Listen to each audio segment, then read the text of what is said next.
everyone. My name is Rebecca Franks, and today I'm going to be speaking to you about Android Things and why I think it is the IoT platform for everyone. So what is Android Things? Android Things is an extension of the Android platform for IoT and embedded devices. We've come to know Android on our phones for many years, but Android has also been available for us on our watches, on our TVs with Android TV, and also in our cars with Android Auto. Now, with Android Things, you can have Android on any device that you can imagine. So Android Things is ideal for powerful, intelligent devices that need to be secure. Some examples of where Android Things would really work well is in the retail industry for things such as interactive ads or vending machines powered by Android. Also in the business industry, with things such as cameras, smart access meters, anything of that sort. In the logistics industry, you could think of using Android Things in some form of application of asset tracking or predictive service. But Android Things is also very suitable for home automation. So a smart doorbell or an energy monitoring system would also do well with Android Things. So a question that you're probably wondering is, how similar is Android development to Android Things? And the answer is, it's very, very similar. So when you're developing for Android Things, you're using the Android SDK. So all the APIs and all the different things you've learned as an Android developer are similar for you to do with Android Things. You're also using Android Studio. So you're just building an Android app and using it and putting it on your Android Things device. You can also use the Play services, so something like the Nearby API or the Vision API you can use on Android Things. And because it's just Android as well, you can use the Firebase SDKs and leverage the real-time database or most of the other Firebase options. You can also use the cloud platforms, so things such as the Google Cloud IoT Core, or any of the pub/sub, stuff like that you can use with Android Things. And the best part is because it's just an Android app that you're building, you can use any other Android library that you've been used to. So if you like developing your apps in Kotlin, or you're a big fan of RxJava, you can do that with Android Things as well. So now we've seen how similar Android Things is to Android development. But there's a couple of differences that you have to keep in mind when developing for Android Things. So the first big one is that there's no Play Store that you're shipping your apps onto. So your app is the only one that runs on the device, and there's no such thing as a Play Store where users can go and install other apps from. There's also a subset of APIs that are available for you. So things such as your notifications aren't available anymore because displays are optional with Android Things. Also, when you're developing for Android Things, you're using custom hardware. So this is probably the biggest difference when you're developing for Android versus Android Things. So the custom hardware that you build is what you ship to your clients.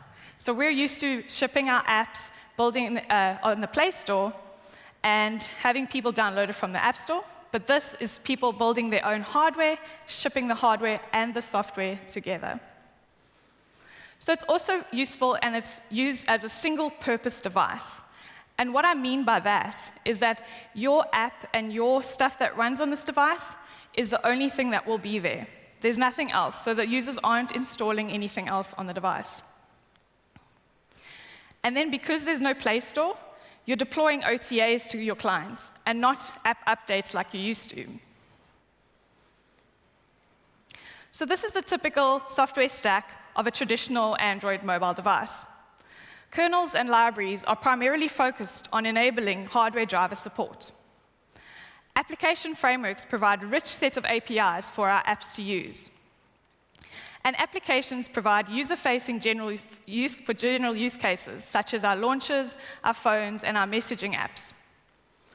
Now, with Android Things, we remove a couple of these different APIs and applications that have been typically available for you as an Android developer.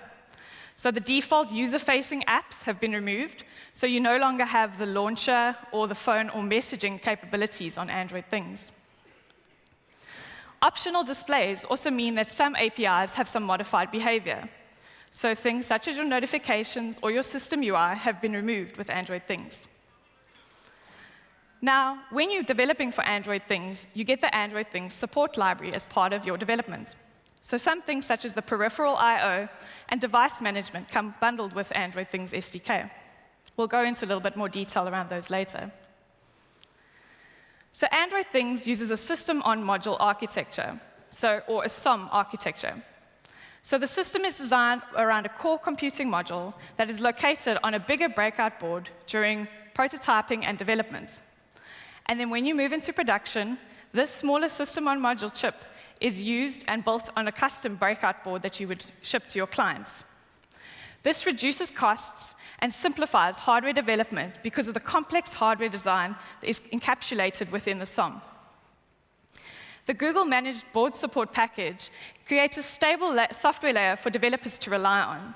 So this means if your hardware design should change, you don't need to worry as much because the board support package will support it. So SOM-based designs make production certification testing a lot easier to do. So all electronics in the market must undergo some kinds of certification before you ship them to your clients. And this process can be very, very costly. And when you're using the SOM architecture design, it simplifies this cost, and Google handles all the complexity for you. So when you're developing with Android Things, there's a couple of things that are managed by Google and things that are managed by you. So Google manages the Android framework, the hardware libraries, and the Linux kernel. So you don't need to worry about that. And then you, as a developer, will need to manage the apps and user drivers that you'll ship onto your devices. You no longer need to worry about sending security updates or maintaining an OS. Android Things maintains that for you.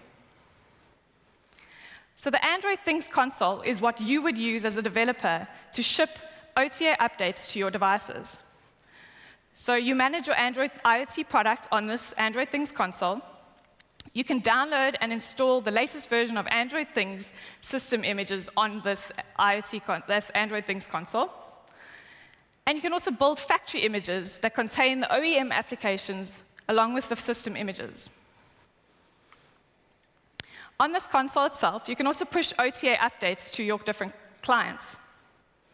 And if you head over to partner.android.com/things/console, you can head and see this console. Taking a quick look at the console, though, this is what you would typically see if you're developing your app. So I've created a Candy Dispenser, and on this I set that I want to include the Google Play services with it. But this is what you would typically see when you're managing your own product. If you head to the Factory Images tab on the Android Things console, you can see exactly where you would need to upload your applications that you're shipping.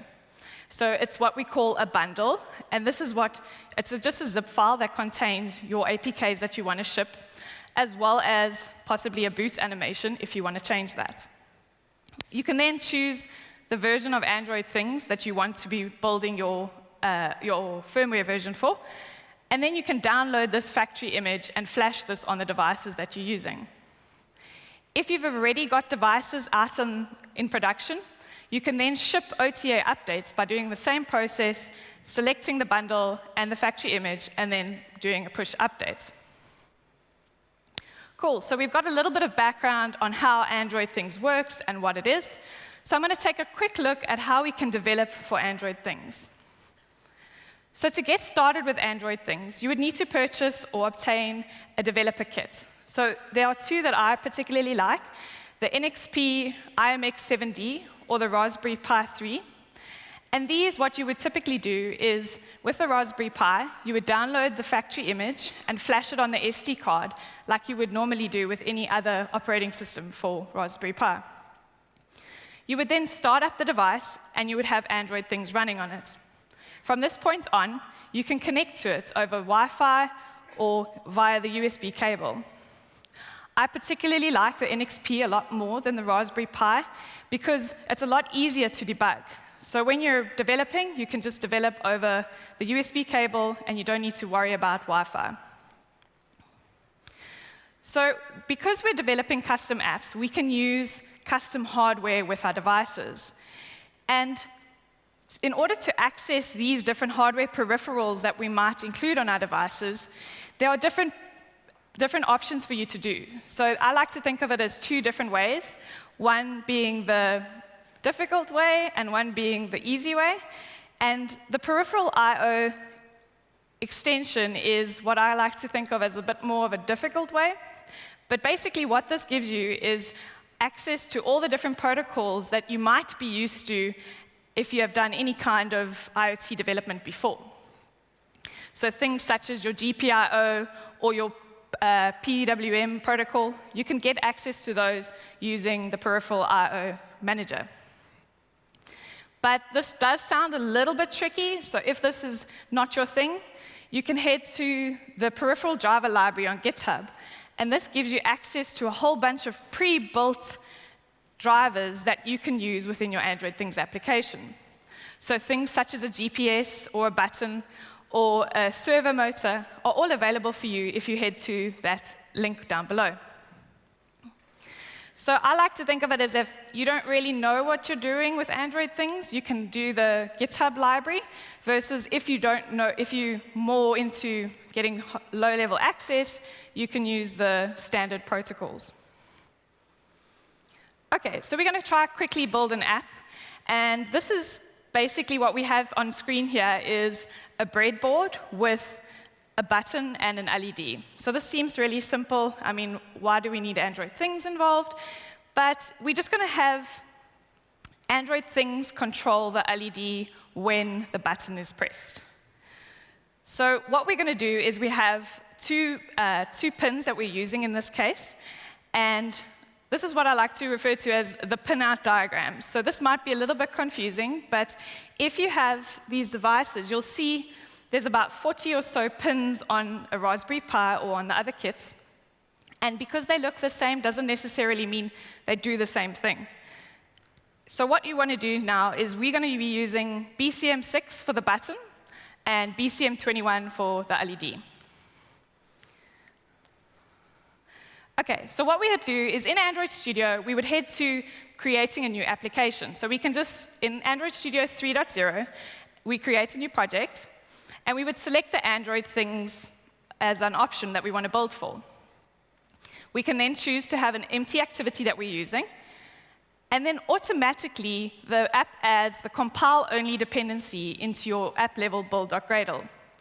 Now, at the moment, the latest version is 0.5.1 dev preview, but this is constantly being updated, so make sure to check out the latest version. So automatically in your Android manifest file, we've added the user's library tag, which indicates that you need to use the Android Things library, that the device requires this library to be installed. Then, on that activity that we created, we have added an intent filter automatically. So this means that when the device reboots, it'll automatically boot into this activity that we've created. You would need to add this stuff yourself if you haven't gone through the Create New Android Things project from scratch. You would need to do these all yourself. Now, in our example, we had a button that we were using in order to get pressed events.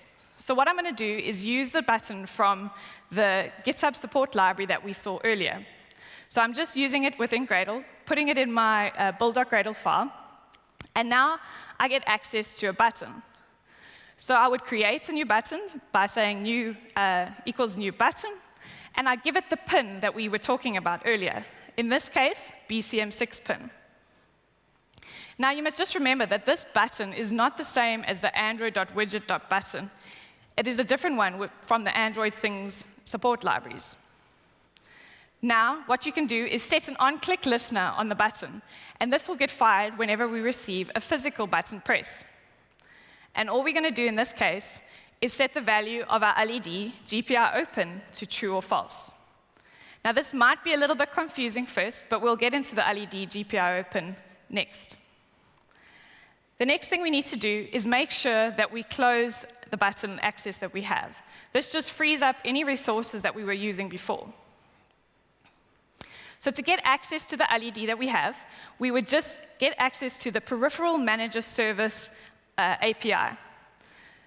So what this is it's provided by the Android support library, and you can just use it by importing and using that compiled dependency. So we would just then say service.open.gpio with the pin number that we used previously, and then we would set the direction of the pin to out initially low. And then we can access that pin and set it to true or false if we need to. Now, that's where we would do in the button, we would set it to true when the button is pressed, and we get the button event false when the user lifts up their finger. We would also need to then just close up this pin as well. So in our onDestroy method, we would then typically go led gpio.close. And there we have a blinking LED powered by Android Things. So now that we've seen how to build a simple Android Things project, there's a couple of examples that I want to go through that you can have a look at if you head to hackster.io/Google. So the first example is by Dave Smith, and this is what we call the Edison candle. Now you might think it's a bit silly to have a candle powered by Android Things, but this example is for you to understand how to go from a prototype all the way into production and all the different things you would need in order to get there. So be sure to check out that project on Hackster. The next project that I want to highlight is what they call the Piano Hero. This one is actually on display if you go head up to the Android Things stand. And this one is basically just using a keyboard powered by Android Things, and you can sort of play something like Guitar Hero, but for a piano. And this was built by the team at Navoda. And then one other one that I'd like to talk about is my own one, and this is what I call an electricity monitoring app. Now, where I'm from in South Africa, we suffer quite regularly from power outages. And I had this problem where I didn't know when I had power at home versus when I didn't. So I built this app using Android Things and the Firebase SDKs. And all the app does is runs on my Pi at home with no other peripherals connected. And when I don't have power at home, I get a notification on my phone to say the power is off or the power has come back on. It also keeps track of how long I've had power for at my house, which is really useful. So how I did that using Firebase, a quick little code dive. Basically, with Firebase, you get a really nice SDK called the info.connected. And this tells you if you are connected to the internet or not. So technically, my electricity monitoring is actually just a network monitor, but my network's a lot more reliable than my power. So for me, it serves me fine.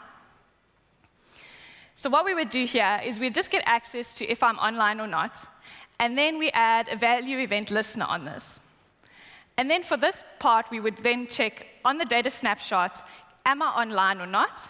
And if I am, set the value on the server to true, and add what we call the on-disconnect listener. So this is where it becomes super powerful, because the on-disconnect listener says, when this client disconnects from the server, on the server, set a certain value to true or false. And then on my server, I'm using the Firebase cloud functions to determine if I should send a notification or not. I'm monitoring this node, and if anything changes, a push notification gets sent down to the device. Another cool project that I actually built myself is what we call an AI Candy Dispenser. So this one has been built by Alvaro Vibrance, and you can find this one on Hackster as well. But this one, what's really cool about it is it's using the TensorFlow API offline on the device. So how it works is when you press the button, it asks you play a game with it. So it asks you, please show me a photo of a cat or a lion or something like that. And you have to quickly go search for one on the internet, or maybe you have some of those objects lying around, and then show this image to the device. And it uses TensorFlow to try and classify the image that it has on the device. And then it says yes or no, it's a cat, it's a lion, you've got it right. And then it dispenses candy. And this is all powered using Android Things and the TensorFlow libraries. So I encourage you to add your project to Hackster.io, and you can head to hackster.io/Google. So if you've built anything with Android Things, please be sure to add it there, as it will be really valuable for everyone else to see. So why Android Things? Well, it's the power of Android in your own hands on these devices.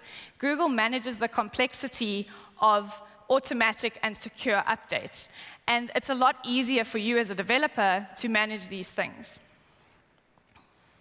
So if you're still curious about learning more, at 1 o'clock there's an instructor-led training by Renato on hands-on learning with Android things, and you can actually create your own IoT device there.